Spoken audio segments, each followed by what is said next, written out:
نور نور، دادا نور، بابا بابا، دادا نور، باب دار نور. نون أولية، نون آخرية، نون أولية، نون آخرية.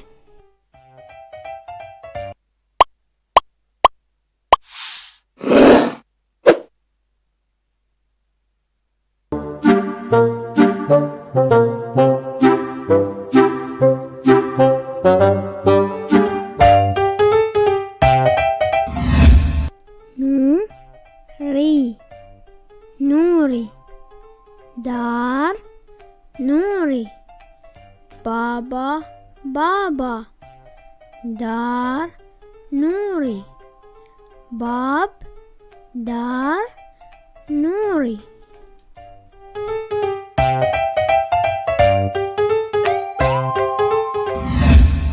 ماما ماما، دار ريم، دار دينا،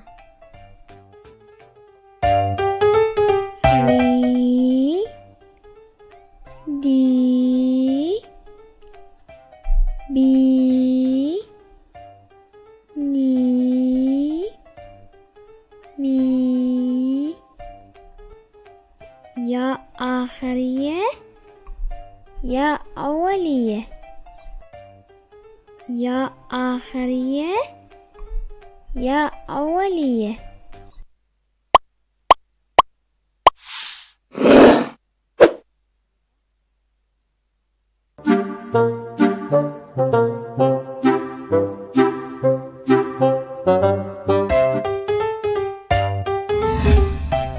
دب منير، دب منير من ورق،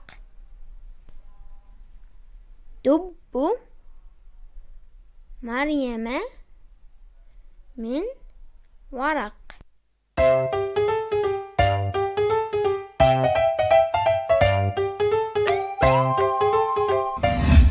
قم يا منير نزور زيدان،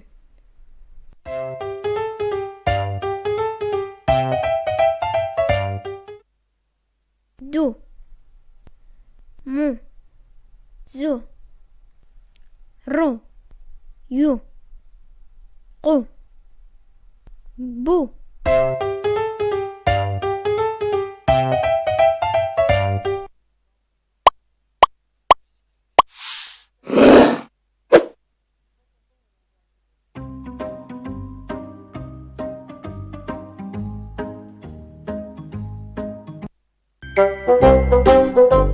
واحد واحد، اثنان اثنان، واحد اثنان،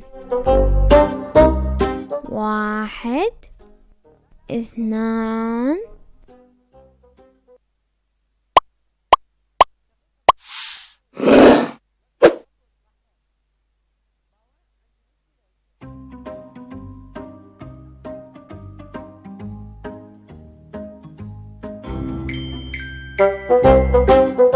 تسعة عشر، تسعة عشر، عشرين، عشرين، تسعة عشر، عشرين.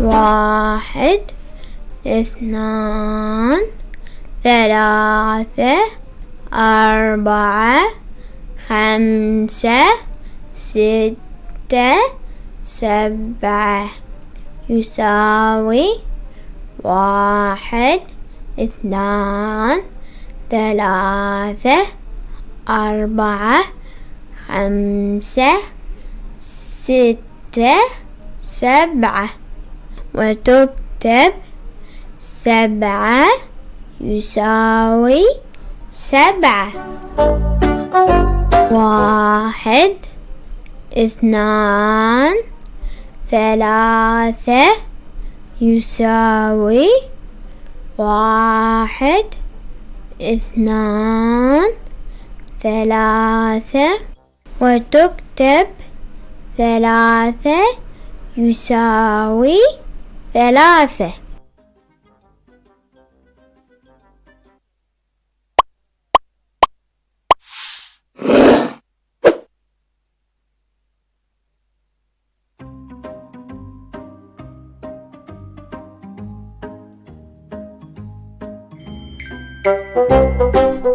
5 5 6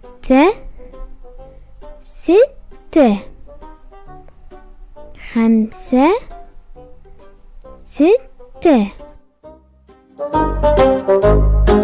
5 6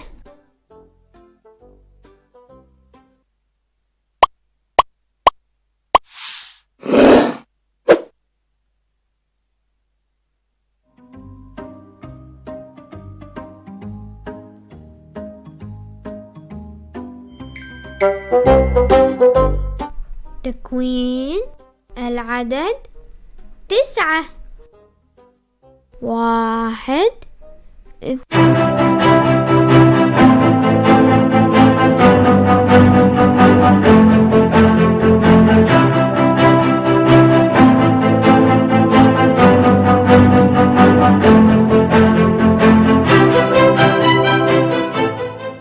Good morning, dear students. Today we have Unit 3, Lesson 1, inshallah, Lesson 2, and welcome Ms. Isra, the Supervisor of English Language Teachers. Thank you very much, Ms. Arabiya. Welcome, dear students. As Ms. Arabiya said, we are going to explain Unit 3, Lesson 1. Lesson 1 راح يتضمن definitions, تعاريف, و very important vocabularies ومفردات مهمة وتقريبا بعضها جديد عليكم وشلون راح نستخدمها بأسلوب الربط وبعدة أساليب. Thank you, Ms. Arabiya. Welcome, Ms. Isra. And let's start with Lesson 1.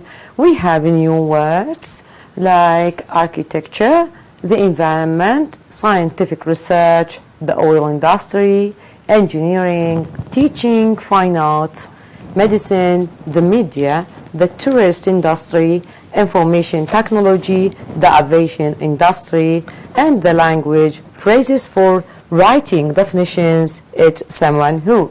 Dear students, we have here the new words and you should memorize them. عزيزي الطالب، هذه الكلمات يجب أن تحفظ معانيها لأن حتكون هي المحور الأساس والرئيسي في هذا اليونت.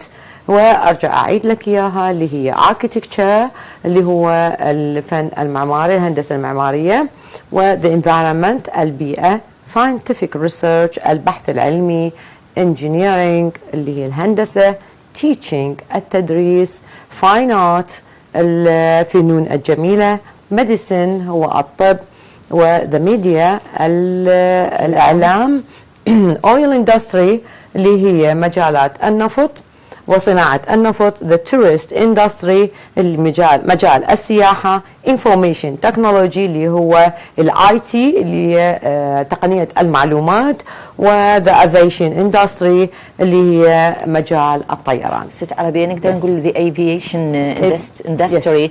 aviation industry هو قطاع الطيران أو الملاحة الجوية. فالindustry ممكن يجي معنا قطاع. Yes. أو صناعة. And language, that means the grammar that contains this lesson contains is phrases عبارات for writing definitions. راح نتعلم كيفية كتابة التعاريف ونبدأها بالit's someone who. فهذه كانت البداية. Now we have here, if you look at your books, open your books on page 26. On page 26, you will see here, I'd like to work in the tourist industry. Tourist industry هذا عنوان الدرس. يعني أحب أن أعمل في مجال سياحة. Okay, first of all, let's look or have a look at the pictures here. You can see picture number 1, 2, and 3 until 12. First, we have here, let's go back. Okay, let's go back to our lesson. اللي هو just a minute, dear students. Let's see what do we have here. Match the carriers. Carriers, that means المهن, to the pictures. Write the correct number in each box. Architecture. Architecture, it is picture number 3. الفن المعماري. The aviation industry هي البيكتشر number 11. Engineering الهندسة picture number 6. و the environment البيئة picture number 8. Fine art الفنون الجميلة picture number 1. Information technology picture number 10. The media الاعلام هو number 5. Medicine, just a minute, we have here the media. No, number 5 is another one. Medicine. اللي هي medicine. The media is 9. number 9. Dear students, انتبه بأنه media الإعلام هو picture number 9 ومedicine هي picture number 5. So sorry for this خطأ طباعي. yes, error. The oil industry مجالات النفط صناعة النفط اللي هي 12. scientific research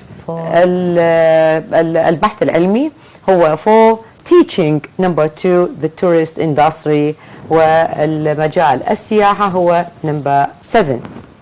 Then you will listen. Now do exercises. Listen.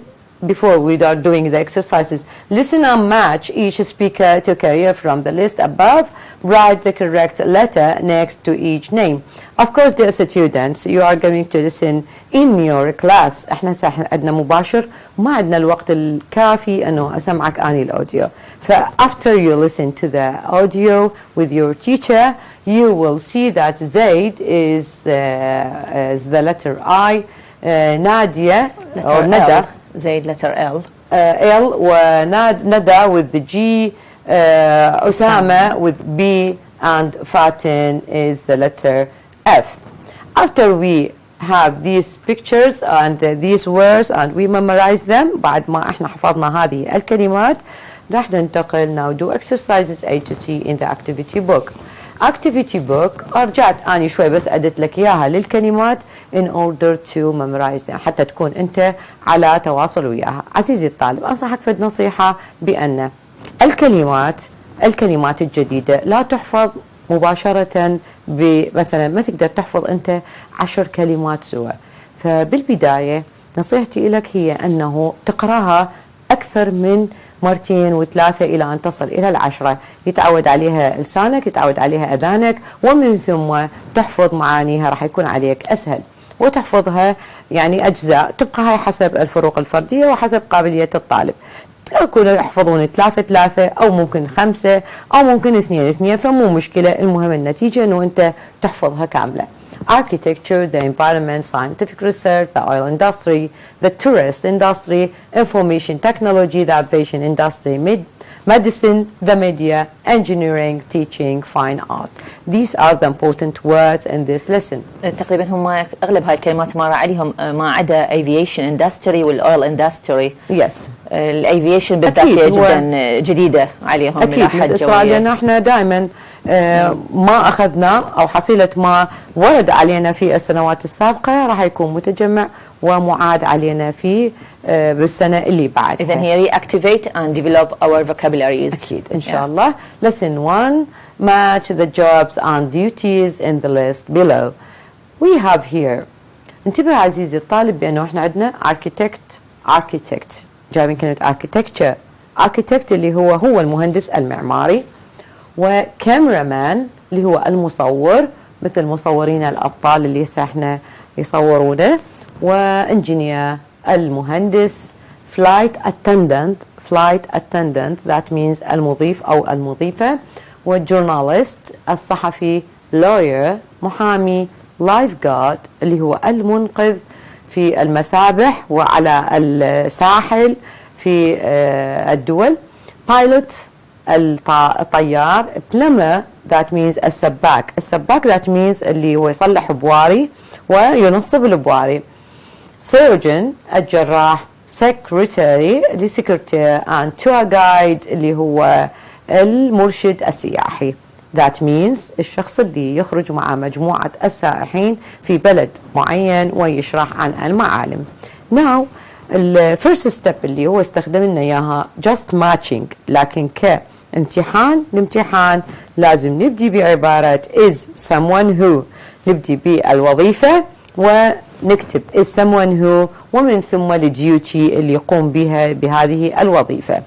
اوكي، فإذا تتضمن 3 أجزاء. الأجزاء هي الجوب، التايتل مال جوب يعني اسم الوظيفة، وبعدين is someone who هذه عبارة لازم نحفظها، أو is a person who هو شخص ما الذي، ومن ثم نذكر الديوتي اللي هي طبيعة هذه الوظيفة التي يقوم بها. Now you have here first architect اللي هو أصلا حالها اللي هو المهندس المعماري that designs buildings. أكو فرق بين مهندس معماري ومهندس اعتيادي، وهذا موجود هنا نوضح هذا الفرق. architect اللي هو designs buildings يصمم بنايات. cameraman is someone who operates the camera for films or TV programs. operates that means يشغل الكاميرا في الأفلام أو برامج التلفاز. engineer that means المهندس هنا يقوم بعمل designs and builds machines, engines and roads. يعني يصمم ويبني. شو يبني مكائن، محركات، ويصمم الطرق. flight attendant اللي هو مضيف الطائرة أو مضيفة الطائرة اللي تقوم بعمل اللي هي looks after passengers on a plane. looks after, we have here just a minute. Okay, looks after passengers on a plane. that looks after that means تعتني به. look for that means يبحث. looks after the passengers that means الركاب والمسافرين. We have here number 5 journalist L اللي هي L writes articles for newspapers and magazines. writes articles يكتب المقالات. newspapers جرائد and magazines والمجلات. lawyer اللي هو المحامي. lawyer is F. we have here gives advice to people about the law.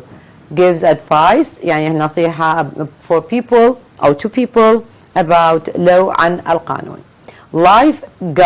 lifeguard is responsible for the safety of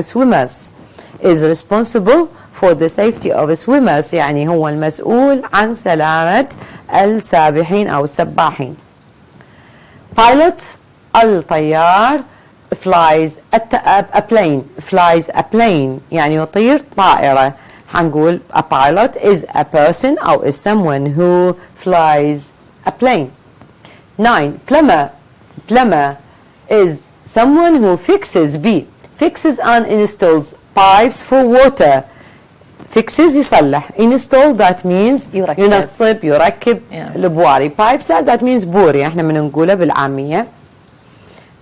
plumber surgeon الجراح هو is a person who operates on people in hospital. انتبه علي يا عزيزي الطالب، هنا صارت عندنا الاوبريتس استخدامها استخدامين. خدناها مع الكاميرامان اللي هو اوبريتس فيلم يشغل كاميرات للافلام والبرامج، وبالنسبه للسيرجن اللي هو الجراح يعني اوبريتس يقوم بعمليه، واوبريشن اللي هي العمليه الجراحيه، وممكن اوبريشن لاي عمليه، فحسب استخدامها. اللغه بها عده استخدامات حسب السيتويشن. يس. secretary secretary we have D does general office work. Does that means يقوم بعمل أعمال مكتبية عامة. و to guide اللي هو المرشد السياحي knows أو sorry shows tourists around يعني يري السائحين في البلد يعني يشوفهم المعالم. أستاذ عربي احنا أغلب هذه الكلمات بعضها يعني شايفيها بلسن بيونت 1. Yes, بعضها أكو مال زياد طارق. زي طارق for example we have lifeguard. Yeah, lifeguard. We have also yes we have many words يعني هذه كلها كلمات قديمة مستخدمة سابقا. So dear students بالنسبة للديفينيشنز كلمة definition اللي هي التعاريف بالامتحان راح يكون عندك define that means عرف. راح ينطينا الجوب تايتل and انت اللي اكثر الاحيان عندنا بين قوسين الديوتي تبقى انت تربطها is someone who ودير بالك على ترتيب جملتك. واذا ما عرفتها او ما نطعنا هو الديتيلز مالت الديوتيز يبقى انت حفظك هذا اليومي. طبعا احنا عربيه تحكين انه احنا باليومي المدرس من يستخدم الجايد الدليل تيتشرز بوك عندنا عده خطوات. هذه الخطوات راح تسهل ايضا على الطالب الحفظ، لكن بما انه احنا درس مباشر فاحنا نحاول انه نلخص الماده نظرا للظروف الراهنه.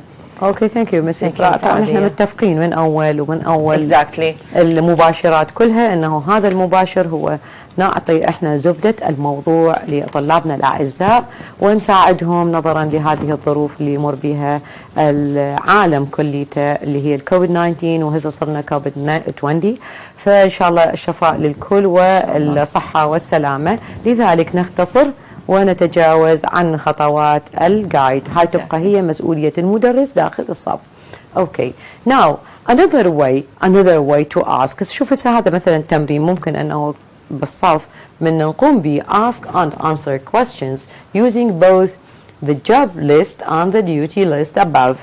يعني حيصير عندنا احنا مثل ال conversation between two students نستخدم بها هذه المعلومات. For example, what do you call a person who designs buildings? مثل الحزورة guessing. What do you call that means ماذا تسمي. A person الشخص who designs buildings. الشخص الآخر أو الطالب الآخر an architect. شوف انتبه شلون استخدمت الديوتي أول حذرت بيها راح ينطيني اسم الجوب. أو what is an architect. سألته عن الجوب فهو راح ينطيني التفاصيل اللي هي it's someone who designs buildings. it's شوف الات هنا اذا تريد تجاوب كامتحان ما اريدها للات لازم تقول لي an architect. انتبه على الارتكلز اللي تكون قبل التعريف يعني الادوات التعريف اللي قبل الاسم اسم الجوب. مثلا define architect ها هي انت عليك يا طالب تقول an architect طبعا تبدي بالكابيتال لتر وتكمل جملتك is someone who وتنطينا الديوتي. وطبعا ما ننسى عربيه انه الفعل الرئيسي لازم يكون بحاله البريزنت سمبل. yes of course لازم يكون بحاله بريزنت سمبل. who works, who plays, who eats. يعني لازم عندنا اس الشخص الثالث اذا كان الفاعل مفرد. هذه لازم ينتبه لها الطالب. thank you for your note مس إسراء. ننتقل إلى another exercise on page 50 in your activity book. Write definitions for the following jobs. راح ينطينا بعض الكلمات اللي هي extra حتى ويريد من عندنا defining them. A nurse, a fashion designer, a hotel manager, a salesperson, a TV presenter, marketing manager and a cartoonist. Nurse that means ممرضة. Fashion designer اللي هو مصمم الأزياء. Hotel manager اللي هو مدير فندق. و sales person البائع. عندك TV presenter مقدم برامج تلفزيونية. و marketing manager مدير التسويق. cartoonist الشخص اللي يرسم الكرتون يعني شخصيات كرتونية. نعطينا كمثال. A nurse is someone who looks after sick people and helps doctors نرجع للملاحظة اللي ذكرتها مس إسراء مشكورة، أنه بالنسبة للتايتل جوب تايتل هي مفرد، اعتيادي للمفرد، فبهالحالة هاي بما أنه إحنا الوصف always يكون بالpresent simple. present simple إيش نستخدم؟ الverb in the base form، لكن حنضيف الاس الشخص الثالث اللي هي the third person singular. فحيكون عندك is someone who looks after sick people and helps doctors. نشوف عندنا الفاشن ديزاينر، شو هنا أنا أوضح خليت لك إياها. a nurse is someone who looks after sick people and helps doctors. a fashion designer is someone who designs clothes. انتبه مرات نقدر نشتق الفعل من نفس الجوب تايتل. شوف عندي ديزاينر اشتقيت منها فعل ديزاين، ولا هو الديزاين هو الأصلي والديزاينر هو مشتق من فعل ديزاين.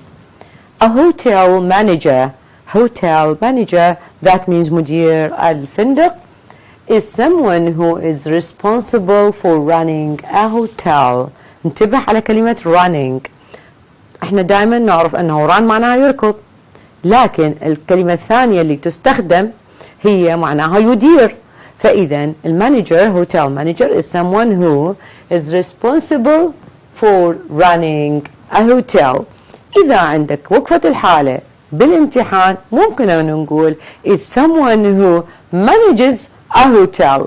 ممكن هذا يكون، ويبقى تركيبتك للجملة إذا كانت منطوقها أو معناها صحيح راح تكون هي صحيحة وتاخذ انت الدرجتين. احنا نعتبرها هاي اجوبه نموذجيه، فالطالب اذا عنده مفردات اخرى اكيد يعني لازم تكون منطقيه فممكن انه يستخدمها. اكيد مس اسراء. ليش احنا نرجع ونذكر بان اللغه هي يعني بحر، وممكن ان نستخدم any words and sentences that are or that give the same meaning، ممكن ان تعطينا نفس المعنى وما تاثر على التركيب.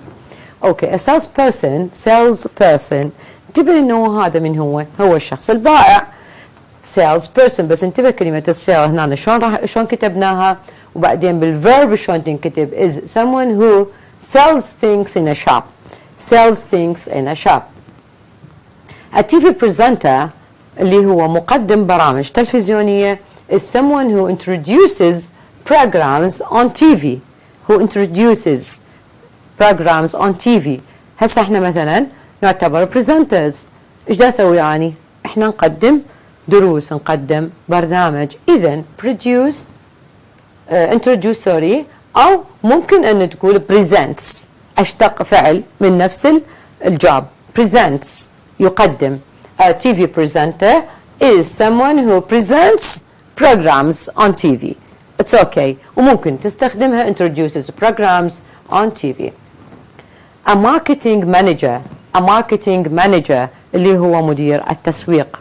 أكيد أنتم مر عليكم هاي الكلمة is someone who is responsible، هو مسؤول for advertising and selling products. advertising that means إعلان وبيع المنتوجات. a cartoonist اللي هو الشخص اللي يرسم، قلنا الكرتون. a cartoonist is someone who draws amusing pictures. is someone who draws that means يرسم amusing pictures. إذا تلاحظ عزيزي الطالب looks after designs هنا عندنا is responsible sells produces أو introduces draws، كلها وضعنا لها اس الشخص الثالث، لكن بالوزاري اللي هي إذا كانت عندك الانفورميشن between brackets ما تلقي بيها هاي الاس. فتنتبه على أشياء بسيطة حتى لا تروح عليك الدرجة ومضمونة جدا. Now we are moving. شوف هنا بالنسبة للمثال vocabulary we have in 2015. An is someone who designs buildings. من هو designs buildings؟ أكيد is an architect. In July, who designed that amazing building? My uncle, he is a famous architect. إذا بصيغ مختلفة ممكن بصيغ تجي طبعا الجمل. مختلفة. وin 2017 my sister is she takes tourists sightseeing in London every day. راح تكون لنا tour guide. tour guide yeah. بهالطريقة هاي عزيزي الطالب احنا كفينا lesson 1 واخذنا الكلمات وشفتوها ايش قد تكررت. الامتحان اللي موجود يكون عندك في الوزاري او غيره، هاي الكلمات والمعاني مهمة جدا، فلازم احنا نحفظها، تحفظها تعرف شلون تستخدمها. Now we are going to move to lesson 2 from unit 3. Lesson 2. You have new words, revise and practice using zero and first conditional. راح نتعلم أو نراجع اللي هي first and zero conditional اللي هي if conditional if الشرطية. الكلمات الجديدة أو وعندنا interview، طبعا مو من الكلمات الجديدة، عندنا language interview each other about career plans و make recommendations and giving advice. بالنسبة للكلمات اللي هي application, communication, conserving, geology, invention, involve, occupation, purification, qualifications. هذه الكلمات شوية بيها يمكن جديدة شوية عليكم لكن لازم نحفظها. هرجع أعيدها. application اللي هي التطبيق أو الاستمارة، communication اللي هي المحاورة أو التواصل، conserving اللي هو الحفاظ، geology علم الأرض، invention الاختراع، involve that means يتضمن، occupation تجي معناتها احتلال وتجي معناتها يعني عمل لشيء معين، purification اللي هو التصفية، وqualifications اللي هي الصفات أو المواصفات. احنا نلاحظ هذا الاستعرابية اليونت انه كله يتكلم عن الجوبز، الكاريرز، ديوتيز، لان هو اصلا عنوانه فوكيشنال تريننج، تدريب مهني، فكله راح يتكلم عن المهن، فلهذا نشوف هي الصفة الغالبة دائما العنوان هو اساس، عنوان اليونت من خلال عنوان اليونت الوحدة بالضبط هو اللي يفتح لنا الطريق ومن خلاله نحزر شو المفردات اللي ممكن راح تكون موجودة. اكيد هو الطالب احنا عندنا هو عنده فكرة صارت لانه يونت 1 كانت كلها عن الهيلث، فكانت healthy food وعن التيبس وعن سبورت وهكذا. وبالنسبة لليونت 2 اللي كانت التكنولوجي وتكلمنا عن كثير من officers والميليتري اللي هو الجيش والسيفيليان and raiders وهكذا. now هذا اليونت مثل ما تفضلت مز إسراء يتكلم عن الكاريرز اللي هي المهن. Okay, now if you come around tomorrow, I'll help you. Just look at the title, dear students. If you come round tomorrow, لو تأتي غدا, I'll help you. شوف هو فد مدخل حتى ندخل بعدين على ال if conditional. Ramiz is having an interview with the careers advisor at a school. Complete the conversation with the correct words from the box. رامز وعنده انترفيو مع من؟ مع الكاريرز ادفايزر. يعني شلون احنا موجوده عندنا بالمدارس اللي هو المرشد التربوي موجود في داخل كل مدرسه، او احنا يعني 90% من مدارسنا 95% من مدارسنا فيها المرشد التربوي اللي يلجأوا له الطلاب في حال عنده مشكله، عنده مثلا فد سؤال، عنده استفسار يريد يبين فد موضوع او معالجات لمواقف معينة. هذه بالنسبة لمهن أو لوظيفة هذا المرشد التربوي. فرامز مستشار مهن يعني مستشار نعم.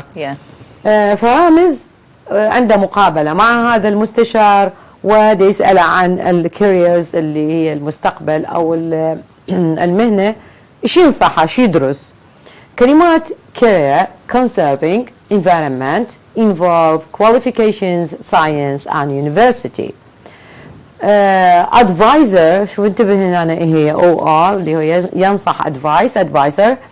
What would you like to do when you finish studying?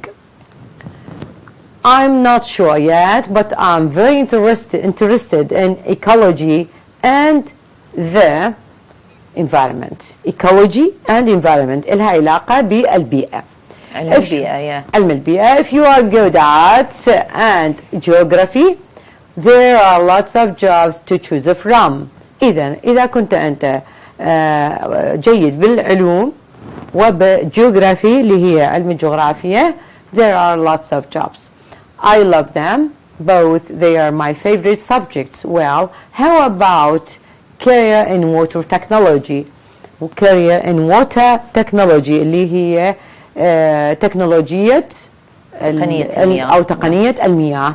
That's really important in this country. What exactly does water technology involve? يعني ماذا تتضمن هذه التقنية؟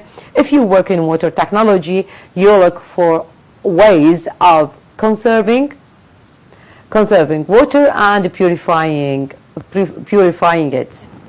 Okay, conserving. عزيز الطالب, هنا عندنا السي زيادة. انتبه انه بالطبع صارت عندي سي زيادة, انت لا تاخذ بها, اخذ الكلمة الأصلية. فكانت تتضمن انه هي حفظ المياه وتصفية المياه. Yes, I'd like to work in the water industry. Water conservation and purification are really important in this country. What kind of career do I need? What kind of qualifications do I need? Qualifications, that means شهادات. شنو اللي أحتاجه أني? First of all, you need to get a degree اللي هي baccalaureate. You could choose them from environment science, geology, or even engineering.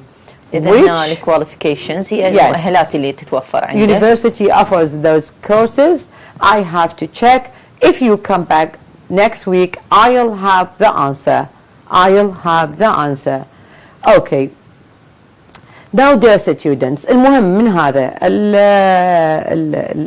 conversation هي نحفظ هذه الكلمات الجديدة, وراح يأهلنا ويحضرنا للزيرو and first conditional.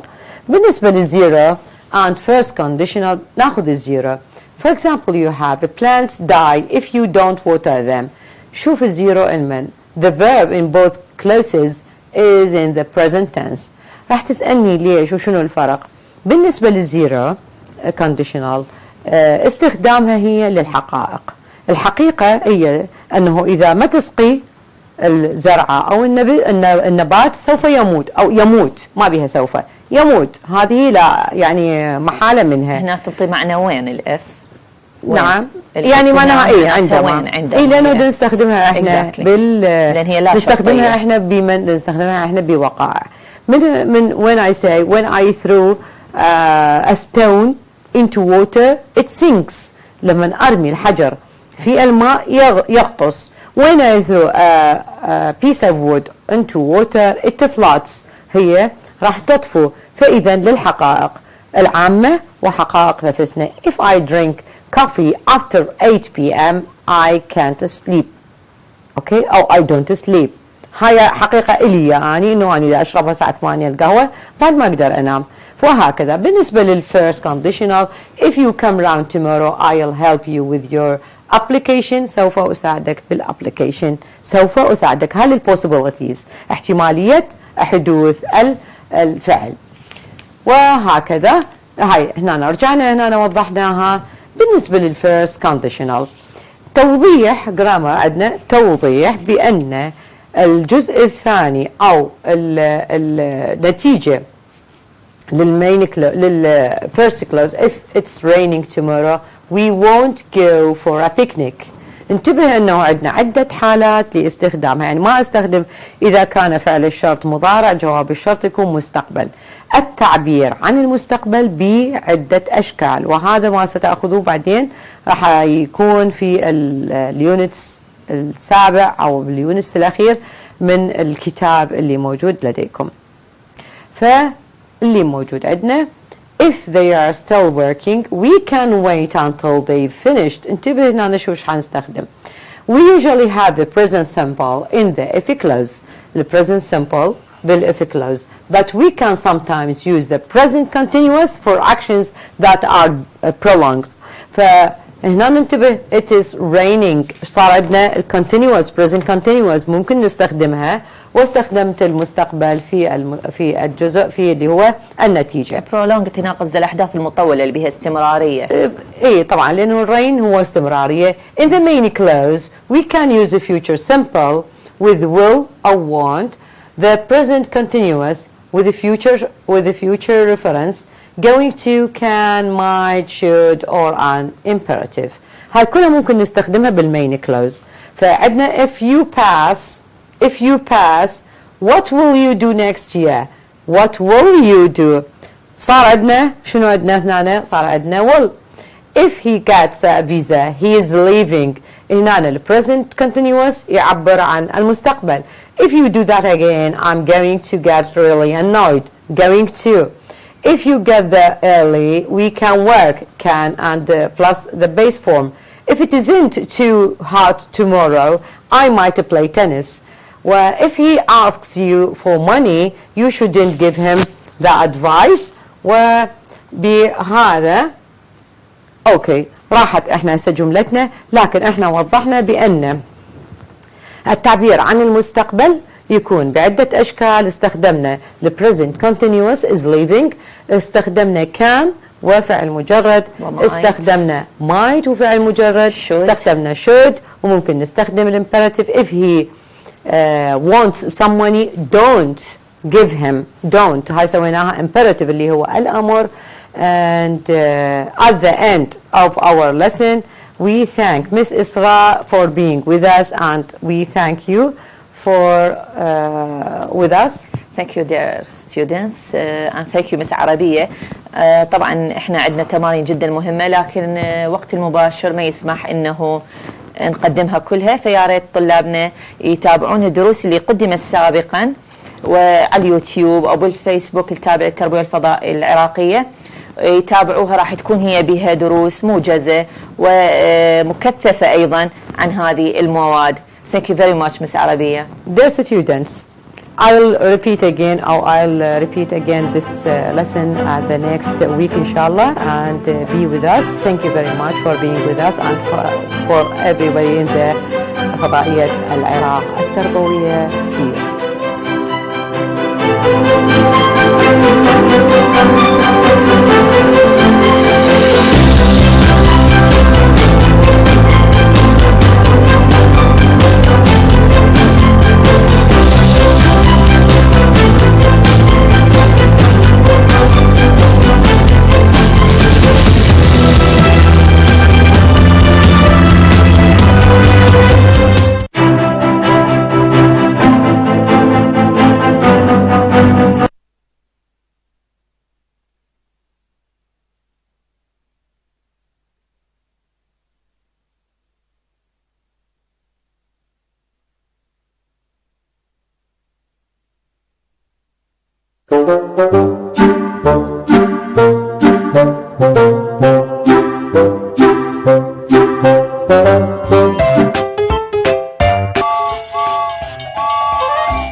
da